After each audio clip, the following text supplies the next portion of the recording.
find the crime reference number. It's because the keys are, there's like, it's on a little pink Harrods bag with a Tiffany ball. So I wanted my key rings back, but you went in and they can't find them.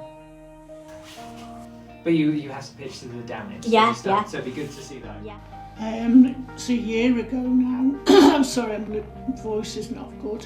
We were actually driving to the caravan, weren't we? Yeah. Was it the year before? You were having radiotherapy, weren't you? Yeah, so they found a brain tumour, so I've had radiotherapy for that, and also been diagnosed with heart failure, so I'm on medication for that as well. So my memory's a bit... So she's got quite a bit of memory loss, and I think because they knew she was a bit confused at times, and I did keep telling her not to keep going into the office because you were getting quite mad. I think I personally think they played on it a little bit and saw that she was vulnerable and thought, oh, this is where we can sort of, I don't know, pull one over on her or something. I don't know.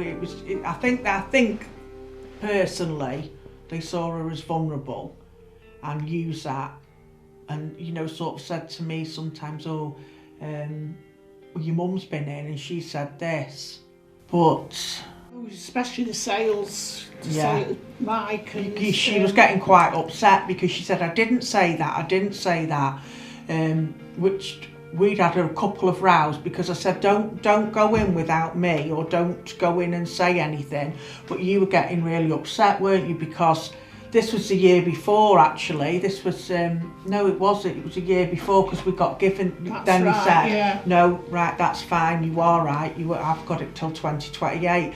And he said, I've shook hands with your mum, didn't he? Yeah. So it was, so it was a year before. Is that Jason? Mike. Yeah, he said that we've shook hands on it, we've sorted it. Yeah, you're right. There's nothing we can do. You've got a contract.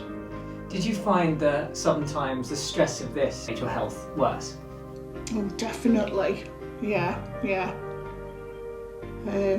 Because when she lived in Germany, when she come over here to see family, that is where she'd stay, wasn't it? Or stay here, and I'd go there. So with having that taken away, it's well, we're all cramped here, aren't we now? And this is in terms of house size? It is a 3-bedroom, so there's only me and my son, and then, well, we've got all the caravan stuff in the back room, so yeah, we're just having to manage, aren't we, at the minute? But it has had a knock-on effect to it. Like I say, we just couldn't believe how worse a year could have got last year with everything. And your health?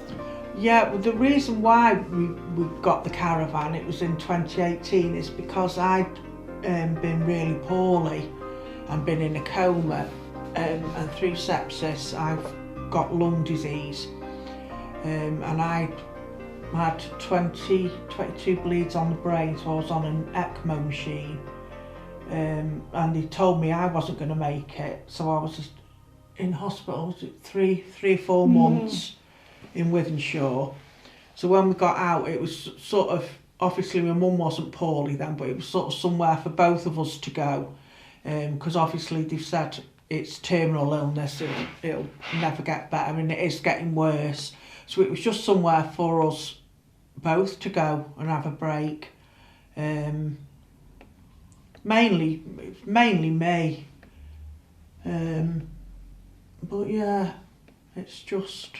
Did the stress of dealing with this also make your condition worse? Yeah, it was awful because it was me having to, because obviously my mum got really poorly, so it was me having to take all the contracts round to different places, speak to people, get passed on, email people, because he was just making us basically go from one office to another person, send an email, oh, we haven't received that email. It's frustrating, and there was times when I sat and cried. It was, I felt like I was getting nowhere, which I haven't now, so, but You know, to do that, what they did, and say, yes, you've got it till 2028, and then a year after say, no, you haven't, it's just cruel, really. And like I say, there's no caravans on there, nobody's buying on there. There must be it's half empty. They're just keeping old caravans on there to make it look like it's full. So I don't know what's happened with my caravan. Like I say, they won't leave it at that, I know they won't. But I'm certainly not. Well, they've told my partner, because obviously, like I say, he lives there, that we're not welcome back on site. So even though we haven't actually done anything wrong.